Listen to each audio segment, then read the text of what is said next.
பார்வதி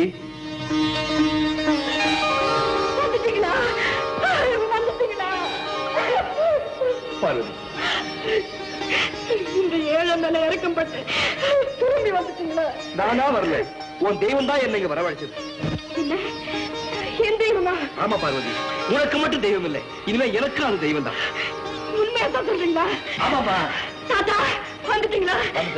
நடந்ததெல்லாம் கேள்விப்பட்டேன். அம்மா, உன் மாமியார கொண்டது நாகம் இல்ல, உன் புருஷனுடைய அண்ணன் தான்றது உன் தெய்வம் காட்டி கொடுத்து அவனை பழி வாங்கிடுச்சுமா. தங்கச்சி, மங்களமான மஞ்சனையும் குங்குமத்தையும் மேனேஜர் செக்ரட்டரி பறிக்க பார்த்தாங்க.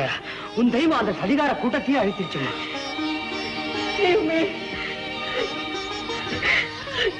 தெய்வமே, என் கணவரை என்னோட சேர்த்து வச்சுட்டேன். இந்த காட்சியை நீ பார்க்க வேண்டாமா? எங்களை நீ ஆசீர்வதிக்க வேண்டாமா? எங்கப்பா இருக்க? எங்க எங்க?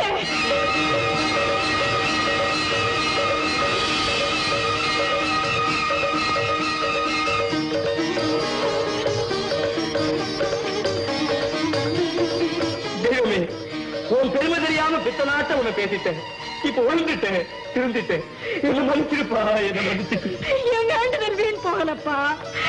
பாம்புக்கு பால் வார்க்காதேன்னு சொன்ன என் புருஷனை மனம் மாற வச்சு அவரும் என்னோட சேர்ந்து உன்னை கும்பிடும்படியா செய்தியே. இந்த கருணைக்கு நான் என்னப்பா கைமாறு செய்ய போறேன்? பார்வதி, இன்னைக்கு வெள்ளிக்கிழமை, எண்ணில இருந்து ஒவ்வொரு வெள்ளிக்கிழமையும் நம்ம 2 பேரும் சேர்ந்து விரதம் இருந்து நாகபூஜை செய்வோம். அதான் அதுக்கு சரியான கைமாறு. சந்தோஷங்க, ரொம்ப சந்தோஷம். ராஜன், நாகராஜன், அதான் எங்க அம்மா எனக்கு வச்சு பேரு. இனிமே எல்லாரும் என்ன நாகராஜன் தான் கூப்பிடணும். தம்பி, நம்பினோர் கெடுவதில்லை, இது 4 முறை தீர்ப்பு. கடவுளை நம்பினோர் கைவிடப்படும்.